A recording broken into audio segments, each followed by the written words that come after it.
Thank you Jesus. Hallelujah. Thank you lord. పరిశుద్ధుడా ప్రభువానికి స్తోత్రం, స్తోత్రం, స్తోత్రం, స్తోత్రం, స్తోత్రం, స్తోత్రం, స్తోత్రం, స్తోత్రం, స్తోత్రం. Hallelujah, hallelujah. Jesus, we praise you God. Hallelujah, hallelujah, hallelujah, hallelujah. ప్రభు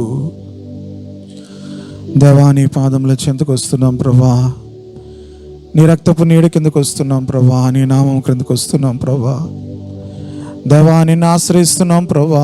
నీవే మా ఆధారము, నీవే మా ఆశ్రయము, మా దుర్గము, మా కోట, మేము నమ్ముకున్న మా దేవుడు ప్రభా. మా దాగు చోటు నీవే ప్రభు, మా కీడుము నీవే ప్రభా.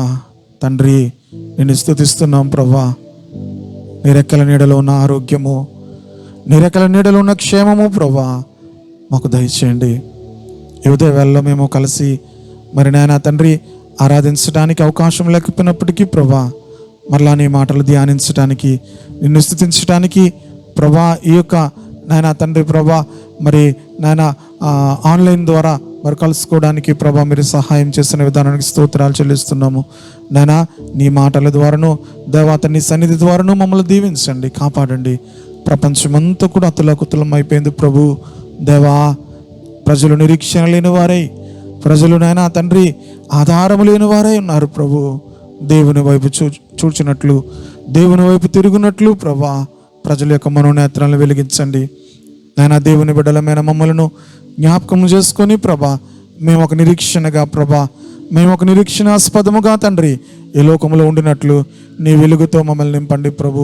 నీ శక్తితో మమ్మల్ని నింపండి, నీ ప్రభావముతో నింపండి ప్రభా. మహిమ మీకు ఆరోపిస్తున్నాము, ఘనత మీకు ఆరోపిస్తున్నాము తండ్రి. నీ సన్నిధిలో మమ్మల్ని మేము పూర్తిగా తగ్గించుకొని నీ నామాన్ని హెచ్చిస్తున్నాం ప్రభా.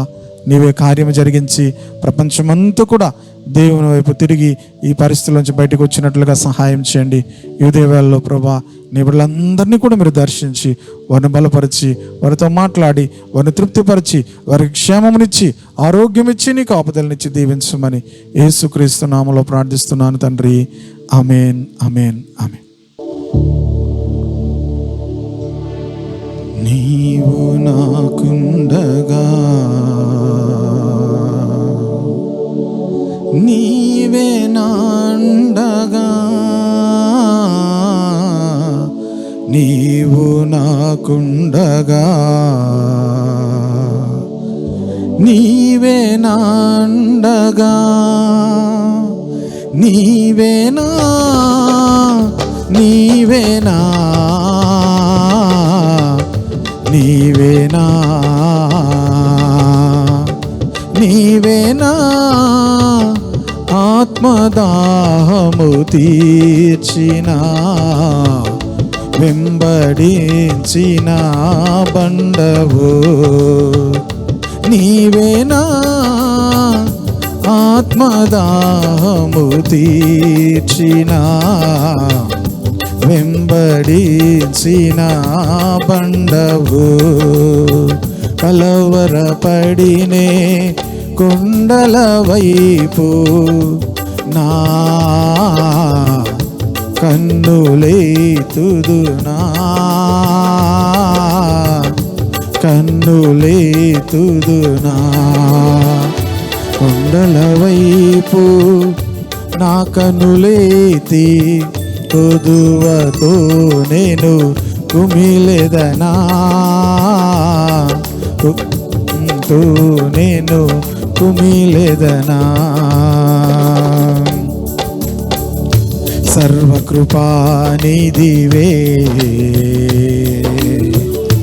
సంపదలగనివే, సర్వకృపానిధివే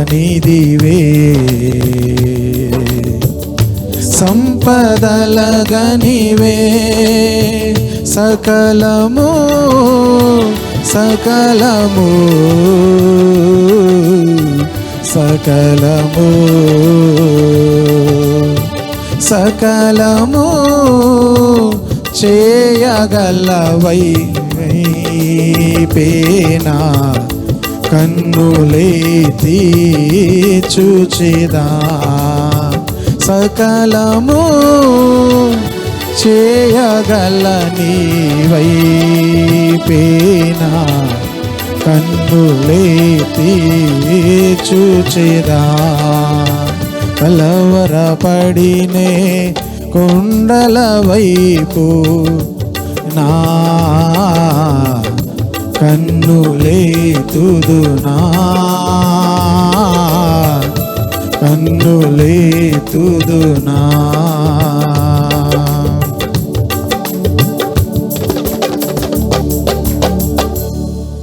ప్రైజ్ ది లార్డ్. హల్లెలూయా. లూకాసు వార్త 4వ అధ్యాయము 25, 26, 27 వచనాలను చూద్దాము.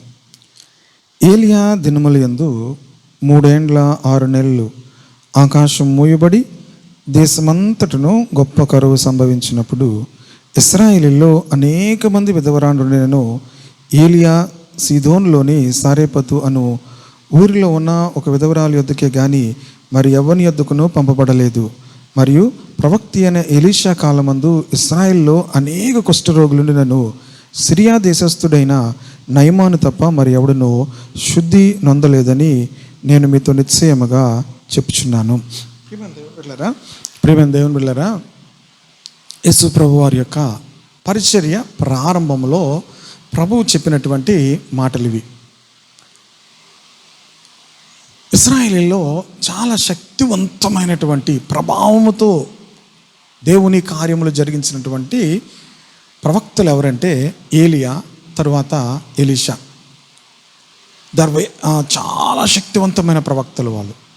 దేవుని కార్యములను వారు ఛాలెంజ్ చేసి రాజుల ఎదుట, అన్యుల ఎదుట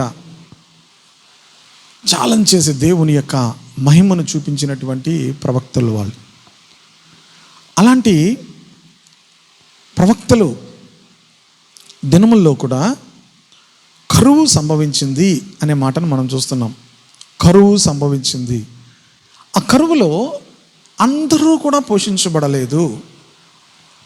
అందరూ కూడా దేవుని యొక్క ఆశ్చర్యకరమైనటువంటి ప్రొవిజన్ చూడలేదు.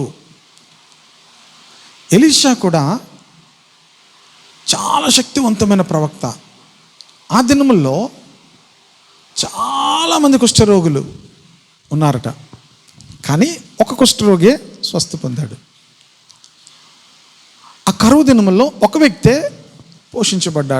పోషించబడింది అని ఈ మాటలు చెప్పడాన్ని బట్టి మనం ఏం నేర్చుకుంటున్నాము, మనం ఏం తెలుసుకుంటున్నాము? యేసు ప్రభు వారు మొట్టమొదటి ప్రసంగంలో ఈ మాట చెప్పడానికి గల కారణం ఏంటి? ఇశ్రాయేల్కి ఈ మాట చెప్పగానే చాలా కోపం వచ్చింది.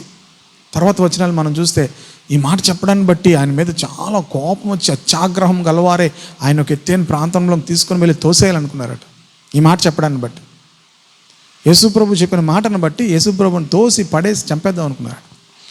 ఎందుకు వాళ్ళకి అంత కోపం వచ్చిందంటే, వాళ్ళకి యేసు ప్రభు ఏం చెప్తున్నాడంటే, ఇశ్రాయేలు ఎంతమంది ఉన్నప్పుడు కూడా అన్యులు పోషించబడ్డారు, అన్యురాలు పోషించబడింది.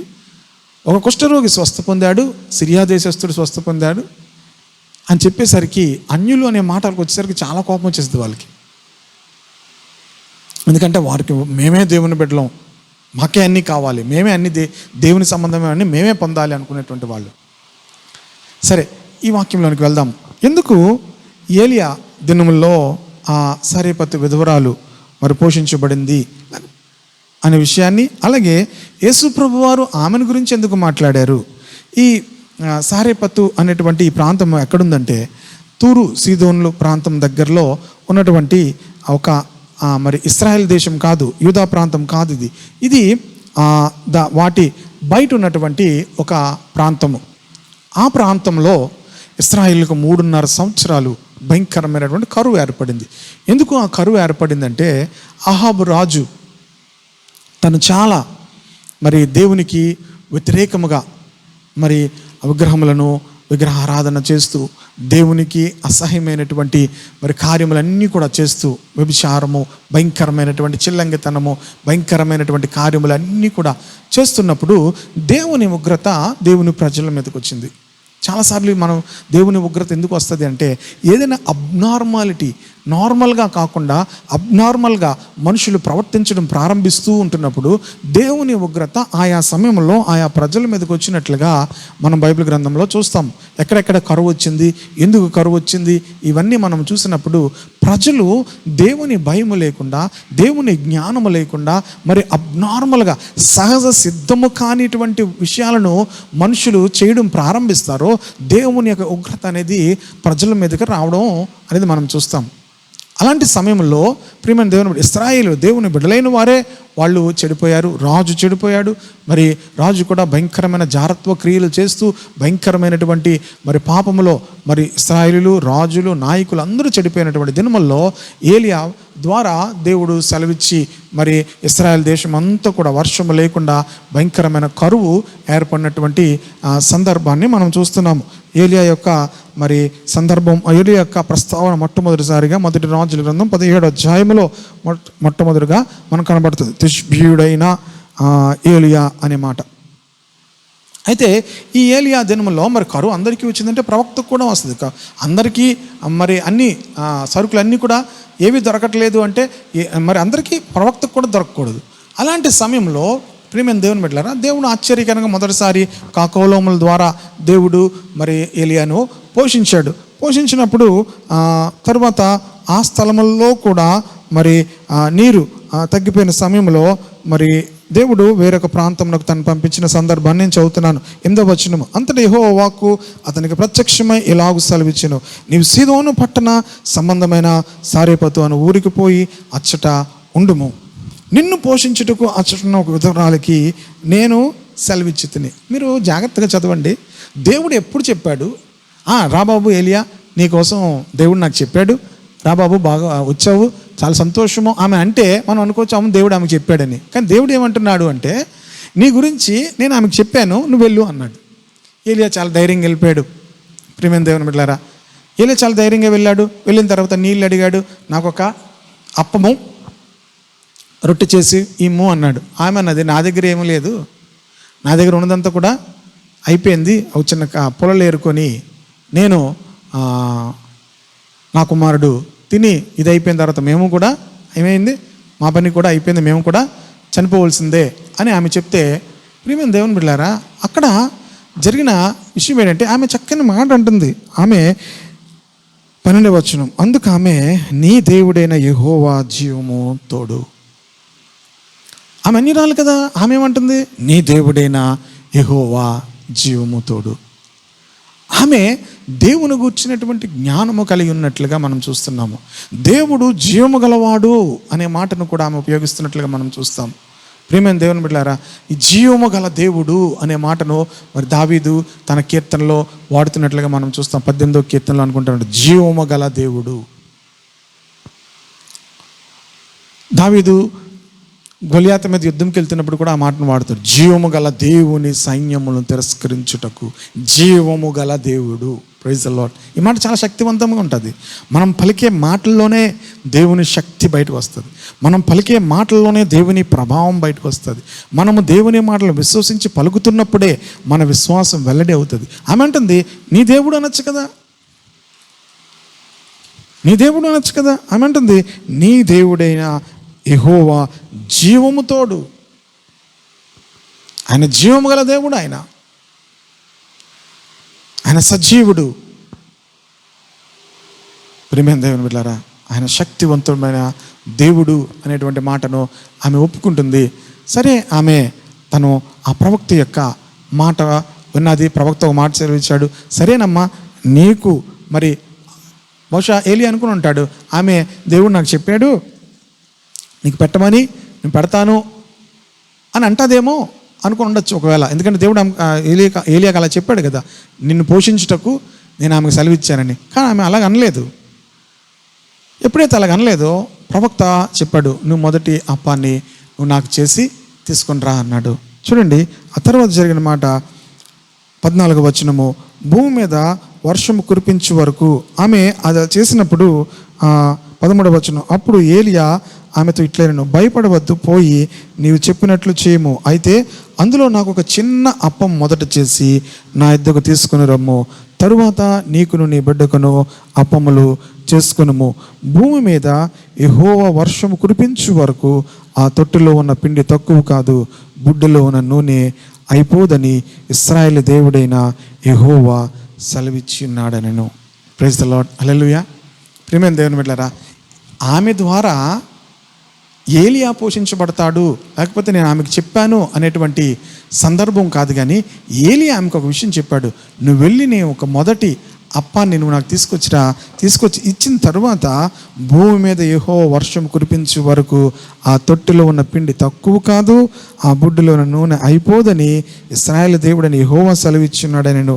అంతటా ఆమె వెళ్ళి ఏలియా చెప్పిన మాట చొప్పున చేయగా అతడును ఆమెయు ఆమె ఇంటి వారును అనేక దినములు భోజనము చేయుచు వచ్చరి. ఎప్పుడైతే ప్రవక్త యొక్క మాటను ఆమె నమ్మిందో, ప్రవక్త యొక్క మాటను నమ్మి ఆమె లోబడిందో, ఆమెయు ఆమె ఇంటివారును ఏలియాయు అనేక దినములు భోజనము చేయుచు వచ్చరి. ఆ కొద్ది పిండి, ఆ కొద్ది నూనె ఎంతకాలం వచ్చిందంటే ఏలియా ఆమె ఇంట ఉన్న దినములన్నీ కూడా వారందరూ కూడా కలిసి సంతోషముగా ఉండగలిగారు. ఇప్పుడు కరువు దినములలో దేవుడు అన్నాడు, కరువు దినములలో మీకు తృప్తి కలుగుతుంది.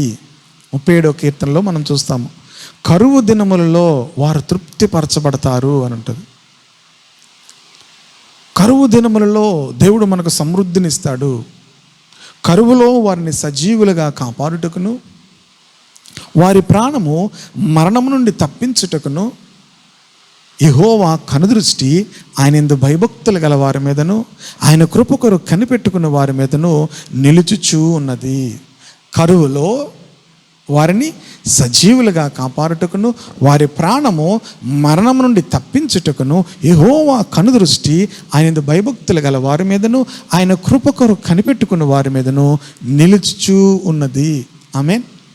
ఆ సారెపతి విధవరాలు యెహోవా జీవము తోడు, దేవుని యందు నమ్మిక ఉంచింది, దేవుడు పంపించినటువంటి సేవకుల మీద నమ్మిక ఉంచింది, ఆ మాట మీద నమ్మిక ఉంచి లోబడింది.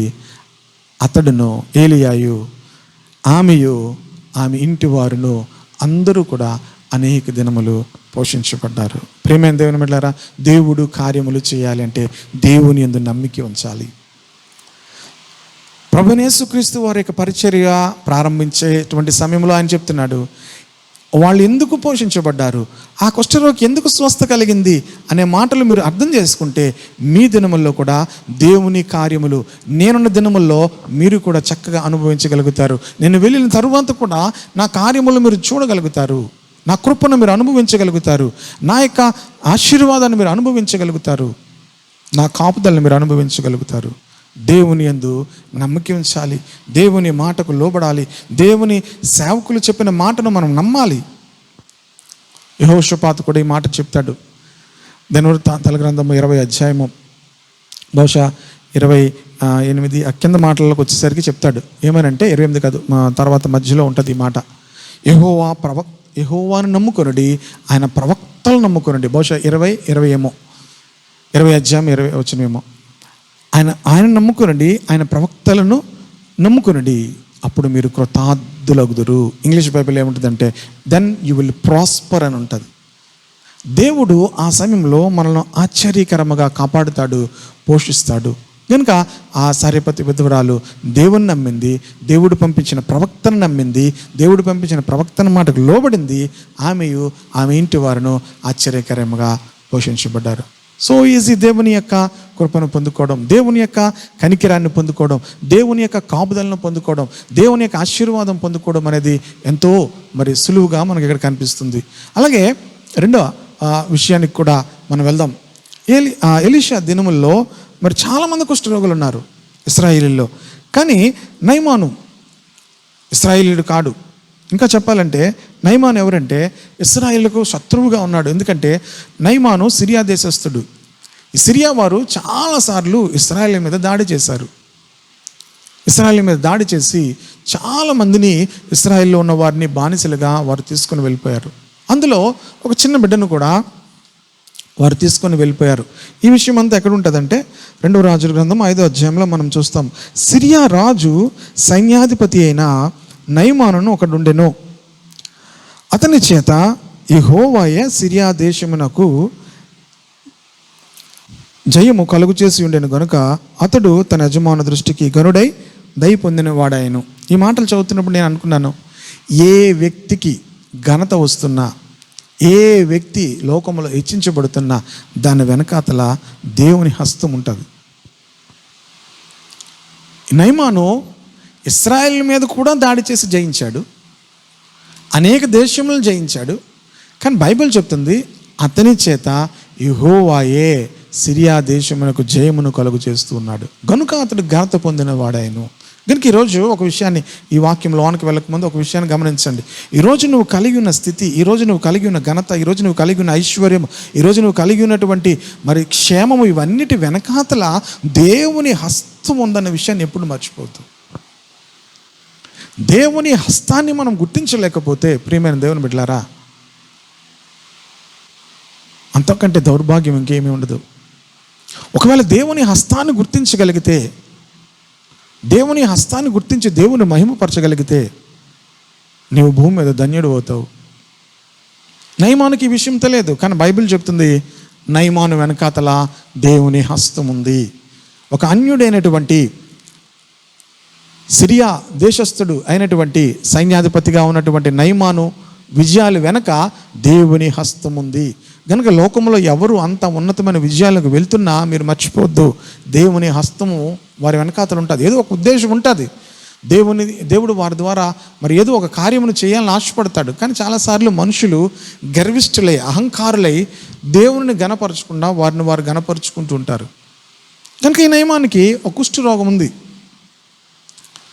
ఇక్కడ నయమాను ఒక సువార్తను విన్నాడు.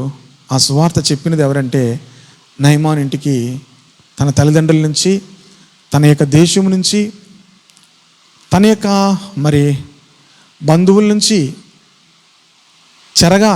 చెరలోనికి వచ్చినటువంటి ఒక చిన్నది నయమాను భార్యకు పరిచారం చేస్తూ ఆమె నయమాను యొక్క స్థితిని చూసింది. నయమాను కుష్ఠరోగి అనే విషయాన్ని గ్రహించగలిగింది. ప్రియమైన దేవుని బిడ్డలారా, లోకము ఎంత ఘనత, ఎంత ఐశ్వర్యము మనుషులు కలిగి ఉన్నా, మనుషులు ఏ స్థితిలో ఉన్నారు అంటే పాపం అనేటువంటి కుష్ఠము, పాపం అనేటువంటి ఒక కుష్ఠును కలిగి ఉన్నారు. పాపం అనేటువంటి భయంకరమైన పరిస్థితిని వారు కలిగి ఉన్నారు. ఆ పరిస్థితిలో ఆ చిన్నది చూసి, వీడికి ఇది తగినదే, మా కుటుంబాన్ని పాడు చేశాడు, మా దేశాన్ని పాడు చేశాడు, వీడు ఎలాగే చావాలని అనుకోలేదు. కానీ ఆమె తను అంటుంది, నా యజమానుడు షమ్రోన్లో ఉన్నటువంటి ప్రవక్త దగ్గర ఉండాలని ఆశపడుతున్నాను. ఆమెకు సువార్త తెలియజేస్తుంది, తన యజమానుడికి సువార్తను తెలియజేస్తుంది. మా దేశంలో ఒక ప్రవక్త ఉన్నాడు, మా దేశంలో ఒక ప్రవక్త దగ్గరికి వెళ్తే నీకు స్వస్థత కలుగుతుంది అని సువార్తను ప్రకటించింది. నయమాను వెళ్ళి ఏం చేశాడంటే, నేను త్వరితరంగానే చెప్తాను. నయమాను ఈ విషయాన్ని రాజుకి వెళ్ళి చెప్పాడు. ఏమని చెప్పాడు? ఇశ్రాయేల్ దేశంలో స్వస్థపరిచేవారు ఉన్నారు అనే విషయాన్ని చెప్తే, ఈ రాజు ఏం చేశాడంటే ఇశ్రాయేల్ రాజుకి ఉత్తరాన్ని రాశాడు, పత్రిక పంపించాడు. మా యొక్క సైన్యాధిపతిని నువ్వు బాగు చేయాలని, మా సైన్యాధిపతిని బాగు చేయాలంటే ఇశ్రాయేల్ రాజు గుండె ఆగిపోయింది. తను అంటాడు, చూడండి 7వ వచనము చివరి భాగంలో ఏమంటాడంటే, చంపుటకును బ్రతికించుటకును నేను దేవుడునా? ఏంటిది? కుష్ఠరోగం తీయడానికి, మనుషుల్ని చంపడానికి, బ్రతికించడానికి నేనేమైనా దేవుడునా? ఒకనికి కలిగిన కుష్ఠరోగం మాన్పమని నా యొద్దకు ఇతడు పంపుట ఏమి? ప్రియమైన దేవుని బిడ్డలారా, ఇశ్రాయేల్ రాజు గుండె ఆగిపోయింది. ఇదేంట్రా బాబు, ఇప్పటికే మమ్మల్ని దోచుకొని వెళ్ళిపోయారు, అది కాకుండా వాళ్ళ దేశంలో వాళ్ళ సైన్యాధిపతికి వచ్చిన కుష్ఠాన్ని బాగు చేయమని మమ్మల్ని అడుగుతాడు ఏంటి అనుకుంటున్నాడు. అలాంటి సమయంలో మరి ప్రవక్త అయినటువంటి ఎలీషా ఈ మాట విన్నాడు. ఇశ్రాయేలు రాజు తన వస్త్రమును చింపుకొనిన సంగతి దైవజనుడైన ఎలీషాకు వినబడినప్పుడు అతడు, నీ వస్త్రములు నీవెందుకు చింపుకొంటివి? ఇశ్రాయేలులో ప్రవక్త ఒకడున్నాడని అతనికి తెలియబడినట్లు అతను నా యొద్దకు రానిమ్ము అని రాజునకు వర్తమానము చేశాను. ఇశ్రాయేలులో ఒక ప్రవక్త ఉన్నాడు, ఇశ్రాయేలులో దేవుడు ఉన్నాడు, ఇశ్రాయేల్లో దేవుని శక్తి ఉంది, ఇశ్రాయేల్లో దేవుని ప్రభావం ఉంది అని తెలియబడినట్లు ఆ ప్రవక్తను నా యొద్దకు పంపించు, ఆ యొక్క మరి నయమాన్ను నా యొద్దకు పంపించు అన్నాడు ఆ ప్రవక్త. ప్రేమైన దేవుని బిడ్డలారా, ఈ రోజుల్లో ఎందుకు ఈ మాటలు చెప్తున్నానంటే, మనమందరం కూడా దేవునిని బట్టి పౌరుషము కలిగిన వారముగా, దేవుని బట్టి రోషము కలిగిన వారముగా, దేవుడు మన మధ్యలో ఉన్నాడని, దేవుడు మనతో ఉన్నాడని, ఆయన ప్రభావం మనతో ఉన్నదని లోకానికి తెలియబడినట్లుగా ప్రియమైన దేవుని బిడ్డలారా మనము ఉండాలని దేవుని సందులో ప్రార్థించాలి. ఎలీషా అంటున్నాడు, ఆ యొక్క వ్యక్తిని నయమాను నా యొద్దకు పంపించు అంటే, సరే నయమాను వచ్చాడు, చాలా సైన్యముతో రథములతో వచ్చాడు. వచ్చిన తర్వాత ఎలీషా ఏం చేశాడంటే, తన యొక్క దూతతో వర్తమానం పంపించాడు. నేను వెళ్ళి ఆ యొర్దాను నదిలోనికి వెళ్ళి, యొర్దాను నదిలో 7 మార్లు స్నానం చేస్తే నువ్వు శుద్ధుడు అవుతావు అని చెప్పి తన దూతతో వర్తమానం పంపించినప్పుడు ఈ సిరియా సైన్యాధిపతికి చాలా కోపం వచ్చింది. చాలా కోపం ఎందుకు వచ్చిందంటే, కనీసం నేను వచ్చానని బయటికి రాలేదు, నాతో కనీసం ప్రవక్త మాట్లాడలేదు, తన దూతను పంపించాడు, నాకేమివ్వలేదు, గౌరవం ఇవ్వలేదు. ఎందుకు గౌరవం ఇవ్వాలి? నేను చాలా ఘనమైన వ్యక్తిని, చాలా విజయములను సాధించిన వ్యక్తిని, నేను గొప్ప సైన్యాధిపతిని, నాకేం కావాలి? ప్రేమైన దేవుని బిడ్డలారా, లోకములో నువ్వెంత గనుడువైనా, లోకపరమైనటువంటి విషయాలు ఎంత గనుడువైనా, దేవుని దగ్గరికి వచ్చేసరికి నీవు పూర్తిగా తగ్గించుకోవాలి. If you want to see a miracle in your life, నీ జీవితంలో గొప్ప అద్భుతాన్ని నువ్వు చూడాలనుకుంటే, దేవుని యొక్క అద్భుతమైన కృపను నువ్వు చూడాలనుకుంటే, దేవుని యొక్క గొప్ప ఆశీర్వాదాన్ని, దేవుని కాపుదలను నువ్వు చూడాలనుకుంటే, నీవు దేవుని సన్నిధిలో నీవు తగ్గించుకోవాలి. నీ స్థితి ఏదైనా, నువ్వెంత గొప్పవాడువైనా, దేవుడు ఏం నేర్పిస్తున్నాడు ఇక్కడ? దేవుడు ఇశ్రాయేలుకి ఏం చెప్పాలని ఆశపడుతున్నాడు? ప్రభు ఇశ్రాయేలుకి ఏం తెలియచేయాలని ఆశపడుతున్నాడు?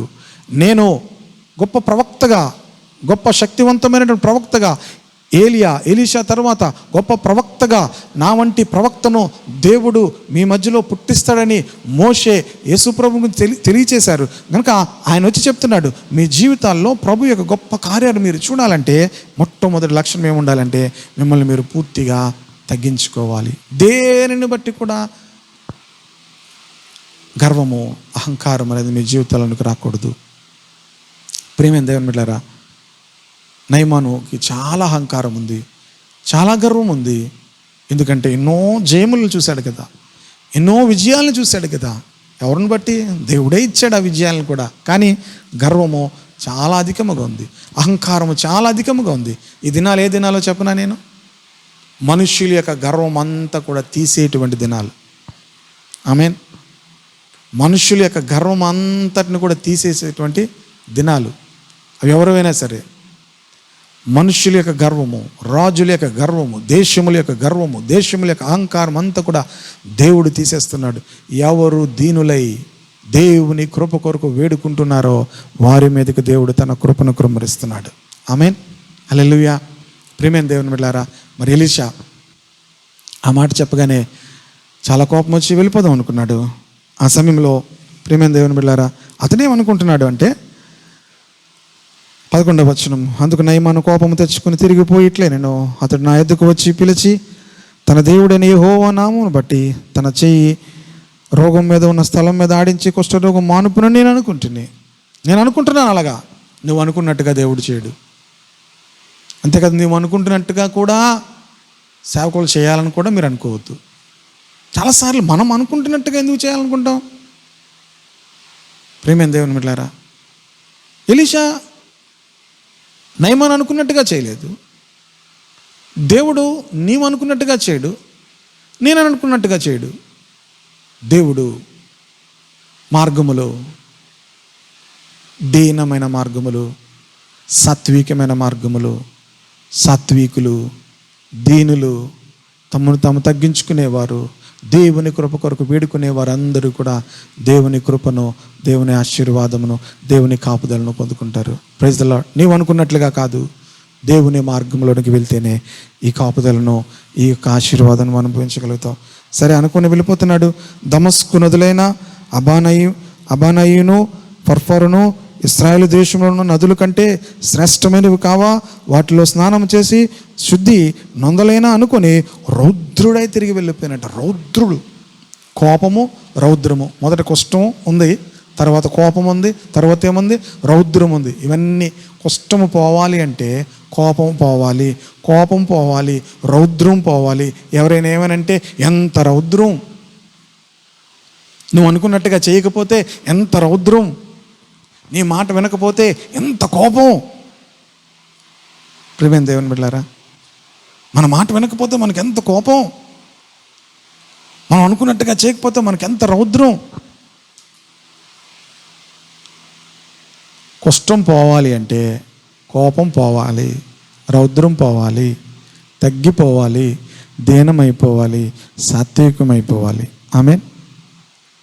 దేవుని యొక్క ఈ దినముల్లో గొప్ప కృపను చూడాలంటే ప్రియమైన దేవుని బిడ్డ, దేవుని సేవకునిగా నేను చెప్తున్నాను, హంబల్ యువర్ సెల్ఫ్. నీవు తగ్గించుకో, నువ్వు దేవుని సన్నిధిలో తగ్గించుకో, నువ్వు దేవుని సన్నిధిలో తగ్గించుకొని ఆయన కృప కొరకు వేడుకో, ఆయన కనికరం కొరకు వేడుకో. పూర్తిగా నీ జీవితంలో ఉన్న ప్రతి అహంకారం అంతటిని తీసే, నీ జ్ఞానమును బట్టి నీకు వచ్చిన అహంకారము, నీవు కలిగిన విజయమును బట్టి వచ్చిన అహంకారము, నీకున్న సౌందర్యమును బట్టి వచ్చిన అహంకారము, నీకున్నటువంటి ఐశ్వర్యమును బట్టి వచ్చిన అహంకారం, ఇవన్నీ తీసేయాలి. దేవుడు అవన్నీ తీసేస్తున్నాడు. దేవునికి స్తోత్రం కలుగును గాక. దేవుడు అవన్నీ తీసేస్తున్నాడు. దేవుడు తీసేయకుండా నువ్వు పూర్తిగా తగ్గించుకునే స్థితిలోనికి వద్దాం. Praise the lord. హల్లెలూయా. అతడు ఇంటికి వెళ్ళిపోదాం అనుకున్నాడు. ఆ సమయంలో 13వ వచనంలో, అయితే అతని దాసుల్లో ఒకడు వచ్చి, నాయన, ఆ ప్రవక్త ఏదైనా ఒక గొప్ప కార్యం చేయమని నియమించిన ఎడల నువ్వు చేయకుందువా? ఆ ప్రవక్త వచ్చి నిన్ను కొండ మీదకి ఎక్కి, ఉత్తి కాళ్ళతో ఎక్కి కొండ మీదకి నువ్వు కిందకి దిగిపోమంటే నువ్వు దిగవా? అంటే దిగుతావు, ఎక్కుతావు. వచ్చేం చెప్తావు? నేను కొండ మీదకి ఎక్కాను, కొండ మీద దిగాను, దేవుడు నన్ను బాగు చేశాడు. నువ్వు చేస్తావు ఇంకొక పని. చెట్టు ఎక్కమంటే ఎక్కుతావు, తల కిందకి పెట్టి కాళ్ళు పైకి పెట్టి తపస్సు చేయమంటే చేస్తావు. అంతకంటే సులువుగా ఆ నదిలోకి వెళ్ళి స్నానం చేయమన్నాడు, అంతే కదా. చాలాసార్లు విషయాన్ని మనం వేరొక రీతిలో చూస్తే అలాగే అనిపిస్తుంటుంది. ఏంటి ఇలా చేశారు, నాకు ఇలా చేశారు, ఎంత అవమానం అనుకుంటాం. ఒకసారి నెమ్మదిగా ఆలోచిస్తే మన జీవితాలకు క్షేమకరమైనవి కదా దేవుడు చేయమంటున్నాడు. దేవుని వాక్యం మన జీవితాలకు క్షేమకరమైనదే కదా చేయమంటుంది, సులువైనదే కదా చేయమంటుంది. ఆయన ఆజ్ఞలు భారమైనవి కావు, నా కాడి భారమైనది కాదు, సులువైనది అని దేవుని వాక్యం సెలవిస్తుంది. దేవుడు అన్నాడు, యోర్దాను నదిలోనికి వెళ్ళి స్నానం చేయమన్నాడు. ఇతను అనుకుంటున్నాడు, ఎంతకంటే శ్రేష్టమైనటువంటి నదులు లేవా? ప్రియమైన దేవుని బిడ్డలారా, నదులు ఉండొచ్చు, కానీ ఆ నదిలోనికి వెళ్ళి స్నానం చేయమని చెప్పిన దేవుని మాట లేదు. యోర్దాను నదిలో శక్తి లేదు, యోర్దాను నదిలో ప్రభావం లేదు. యోర్దాను నదిలో శక్తి, యోర్దాను నదిలో ప్రభావం లేదు. కానీ యోర్దాను నదిలోనికి వెళ్ళి స్నానం చేయమని చెప్పిన దేవుని ప్రవక్త యొక్క మాట బట్టి ఆ ప్రభావం దానిలోనికి వచ్చింది. దేవునికి స్తోత్రం కలుగును గాక. మరి దేవుని మాట అంటే మీరు ఏదో చాలా తక్కువ అనుకుంటున్నారు. ఈ దినములలో దేవుని మాటని ఎవరైతే నమ్ముతున్నారో, దేవుని సేవకుల మాటను ఎవరైతే నమ్ముతున్నారో, దేవుని ప్రవక్తల యొక్క మాటలను ఎవరైతే నమ్ముతూ ఉన్నారో, దేవుడు సెలవిచ్చిన మాటను ఎవరైతే నమ్ముతున్నారో, వారి జీవితంలో దేవుని యొక్క ప్రభావం వారు చూస్తారు, దేవుని యొక్క శక్తిని వారు చూస్తారు, దేవుని యొక్క కృపను వారు చూస్తారు, దేవుని యొక్క కాపుదలను వారు అనుభవిస్తారు. ఆమేన్. ప్రియమైన దేవుని బిడ్డలారా, ఈ దినముల్లో దేవుని వాక్యమును మరింతగా మనం హత్తుకోవాలి, మరింతగా దేవుని మాట నమ్మాలి. ఆ సారీపతి విధవరాలు దేవుని మాట నమ్మింది, ప్రవక్త యొక్క మాట నమ్మింది, ప్రవక్త యొక్క మాటకు లోబడింది. ఈ నయమానుకు చాలా సమయం పడుతుంది దేవుని మాటను నమ్మడానికి, దేవుని సేవకు మాట లోబడడానికి చాలా సమయం పడుతుంది. వాడు అన్నిటిలోంచి బయటకు వచ్చాడు. చివరికి ఆ యొక్క దాసుడు చెప్పిన మాటకు లోబడ్డాడు. యోర్దాను దగ్గరికి వెళ్ళాడు. యోర్దాను నదిలో 7 మార్లు స్నానం చేశాడు. తన దేహము చిన్న పిల్ల దేహం వలె చక్కటి మరి అందమైన దేహముగా మారిపోయింది. మారిపోగానే ప్రియమైన దేవుడు ఎంతో సంతోషంతో 15వ వచనంలో చెప్తున్నాడు, అప్పుడు అతడు తన పరివారముతో కూడా దైవజనుని దగ్గరకు తిరిగి వచ్చి అతని ముందర నిలిచి, చిత్తగించుము, ఇశ్రాయేలులోనున్న దేవుడు తప్ప లోకమంతటి యందు మరి ఒక దేవుడు లేడని నేను ఎరుగుతున్నాను. What a wonderful word. ఇశ్రాయేలులో ఉన్న దేవుడు తప్ప లోకమంతటి యందును మరి ఒక దేవుడు లేడు. ప్రేమ దేవుని బిడ్డలారా, దేవుడు తన కార్యముల ద్వారా, దేవుడు చేసే ప్రతి పని వెనకాతల దేవుడు ఏమి చేయాలని ఆశపడతాడంటే, ఆయన తప్ప వేరొక దేవుడు లేడని లోకానికి తెలియచేయాలని ఆశపడతాడు. మొదటి ఆజ్ఞల్లో ఏంటి? 10 ఆజ్ఞల్లో నేను తప్ప వేరొక దేవుడు నీకు ఉండకూడదు, నేను తప్ప వేరొక దేవుడు నీకు ఉండకూడదు. ఇక్కడ నయమాన్ ఏమంటున్నాడు? ఇశ్రాయేల్లో ఉన్న దేవుడు తప్ప లోకమందు వేరొక దేవుడు లేడు. ఆమేన్. దేవుని యొక్క అల్టిమేట్ దేవుని గోల్ ఏంటంటే, దేవుడు ఏం చేయాలని ఆశపడతాడంటే, ఏ కార్యం ద్వారానైనా, ఏ పరిస్థితి ద్వారానైనా, నీ జీవితంలో చేసిన కార్యం ద్వారానైనా, కుటుంబాల్లో చేసిన కార్యం ద్వారానైనా, సంఘంలో చేసిన కార్యం ద్వారానైనా, మరి ప్రపంచంలో ఆయన చేస్తున్న కార్యం ద్వారానైనా, దేవుని యొక్క ఆశ ఏంటంటే ఆయన తప్ప వేరొక దేవుడు లేడు అని లోకం తెలుసుకోవాలి. ఆమేన్. ప్రియమైన దేవుని బిడ్డలారా, ఎలీషా దగ్గరికి వచ్చి నయమాన్ అంటున్నాడు, ఇశ్రాయేలులో ఉన్న దేవుడు తప్ప వేరొక దేవుడు లేడు. ఇది జరగాలి అంటే నయమాను తను తగ్గించుకోవాలి. నయమాను దేవుని యొక్క సేవకుని యొక్క మాటను నమ్మాలి. తన జీవితంలో ఉన్న అహంకారం అంతటిని విడిచిపెట్టాలి. ఈ నలుగురిని మనం చూస్తే, ఈ నలుగురు జీవితంలో ఉన్నటువంటి క్యారెక్టర్స్ని మనము క్యాచ్ చేసి వాటిని మన జీవితాలను తెచ్చుకోవాలి. ఆ విధవరాలు దేవుడు జీవము గలవాడు అంటున్నాడు, నీ దేవుని యొక్క జీవముతోడు అంటుంది. దేవుని యొక్క సేవకుని మాటకు లోబడింది.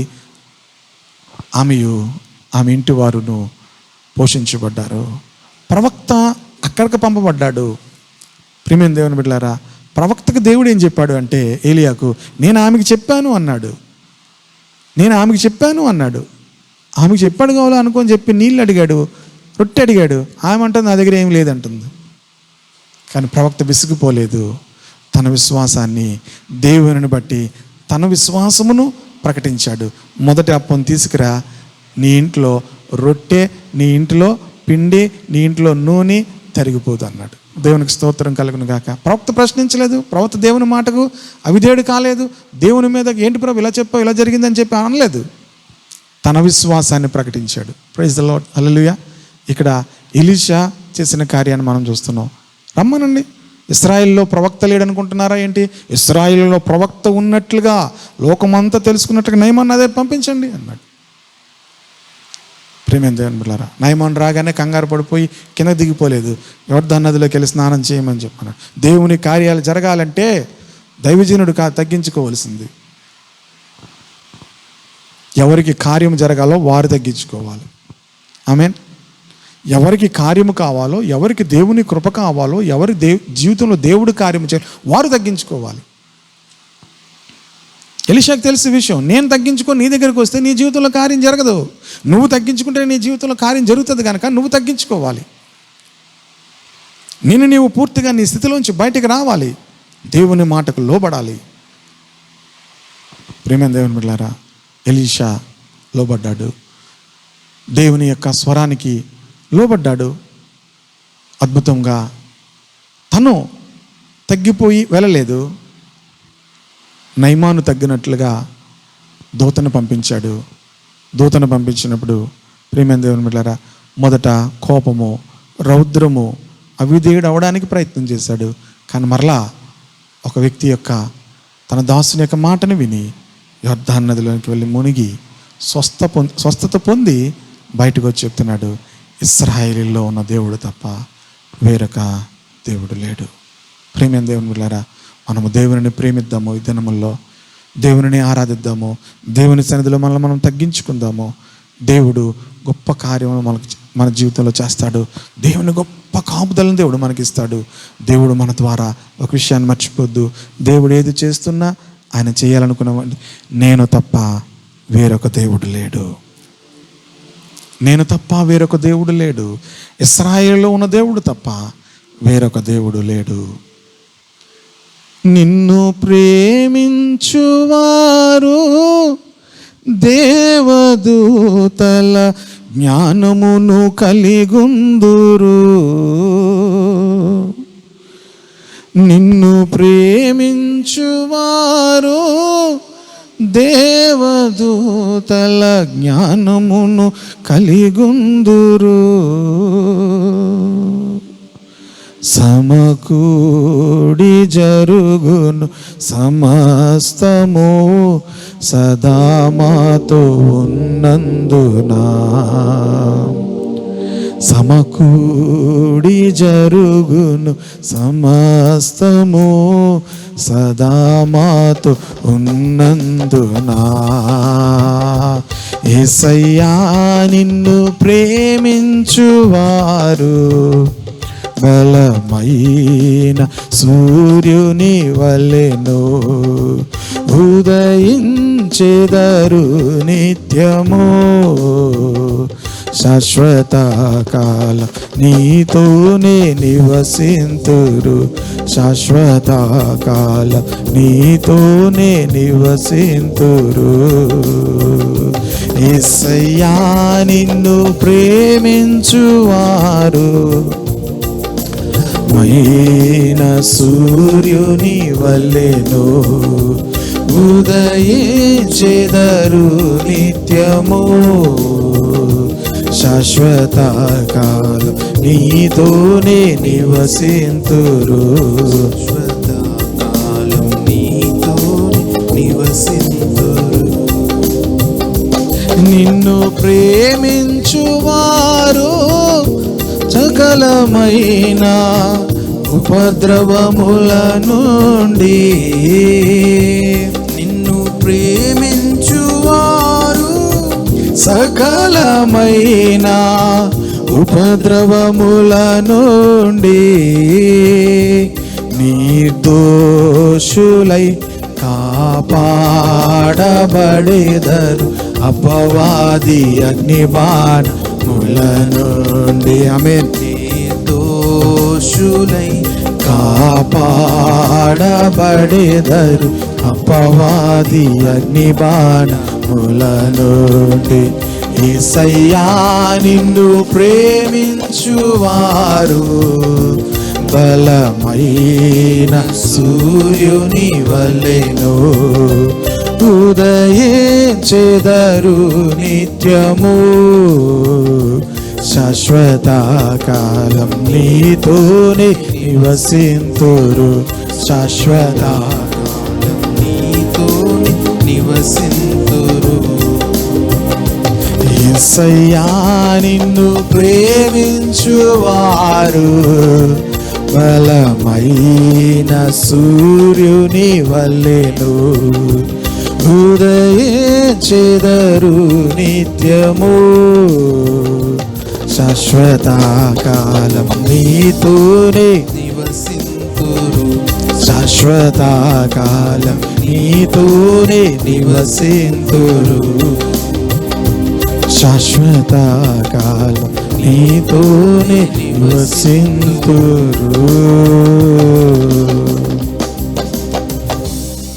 దేవుని ప్రేమిస్తున్న ప్రియమైన దేవుని బిడ్డ, మరింతగా ఆయనను ప్రేమించు. దేవుని వాక్యం చెప్తుంది, ఆయనను ప్రేమించినప్పుడు, ఆయన సన్నిధిలో మనం తగ్గించుకున్నప్పుడు మన జీవితాల్లో ఉన్న ప్రతి విధమైన అహంకారము, మన జీవితాల్లో ఉన్న ప్రతి విధమైన అవిధేయత, మన జీవితాల్లో ఉన్నటువంటి ప్రతి విధమైన అతిక్రమము మనం తీసివేసుకున్నట్లయితే దేవుడు నిన్ను పోషిస్తాడు. దేవుడు నిన్ను సంరక్షిస్తాడు. కరువులో నిన్ను సజీవులుగా కాపాడుతాడు. నీ ప్రాణమును మరణం నుంచి తప్పిస్తాడు. నీ మీద ఆయన యొక్క కనుదృష్టి నుంచి దేవుడు నిన్ను నడిపిస్తాడు. ప్రేమైన దేవుని బిడ్డలారా, గొప్ప కార్యాలు మీ జీవితాల్లో, మీ కుటుంబాల్లో ఆయన చేయాలని ఆశపడుతున్నాడు. ప్రభుని ప్రేమిద్దాము. ప్రభు సన్నిధిలో ప్రతి అహంకారాన్ని, ప్రతి అతిశయమును, ప్రతి వ్యర్థమైనటువంటి వృధాతిశయములు అన్నిటినీ కూడా విడిచిపెడదాము. ప్రభు మా కుటుంబాలతో నీ సన్నిధిలో మిమ్మల్ని మేము తగ్గించుకుంటున్నాము. నీ కృప కొరకే వేడుకుంటున్నాము, నీ కనికరము కొరకే వేడుకుంటున్నాము.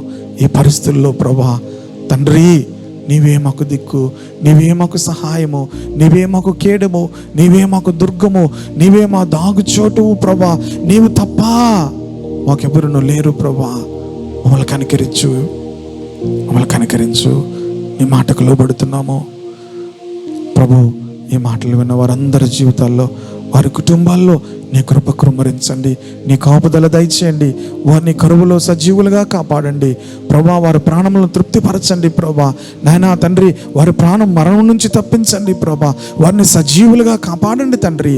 అంతేకాదు, వారి ద్వారా లోకంలో నీవు తప్ప వేరొక దేవుడు లేడని ప్రజలందరూ తెలుసుకున్నట్లుగా వారి జీవితాల్లో కార్యము చేయండి. ఈ మాటలు విన్న వారందరి జీవితాల్లో కూడా మరొకసారి నీ కృప కలుగునుగాక, నీ వెలుగు కలుగునుగాక, నీ సమాధానము కలుగునుగాక, నీ యొక్క కాపుదల వారి మీదకి వచ్చునుగాక. వారి గృహాల్లో ఉన్న ప్రతి రోగులు కూడా స్వస్థత కలుగునుగాక తండ్రి. ఏ విధమైన కీడు వారి మీదకు రాకుండా నీ భద్రత వారికి కలుగునుగాక. మమ్మల్ని కాపాడువాడువు, కునుకవు, నిద్రపోవు. ఆయన నీ పాదముల తొట్టిల్లనీయుడు, నీకు అపాయం ఏమీ రాదని సెలవిచ్చిన నీ మాటకే స్తోత్రాలు చెల్లిస్తూ, నీ బిడ్డలందరినీ దీవిస్తూ, వారందరిలో కూడా ఈ మాటలు ఫలింపచేయమని యేసుక్రీస్తు నామములో ప్రార్థిస్తున్నాను తండ్రి. ఆమేన్. తండ్రి అయిన దేవుని ప్రేమ, ప్రభువైన యేసుక్రీస్తు వారి కృప, పరిశుద్ధాత్మ దేవుని యొక్క నింపుదల, కాపుదల, ప్రభువును ప్రేమించి, ప్రభువును ఆరాధించి, ప్రభు మాటకు లోబడి ఆయన సన్నిధిలో తమను తాము తగ్గించుకున్న ప్రతి బిడ్డకు తోడే నడిపించునుగాక. Amen, amen, amen. God bless you.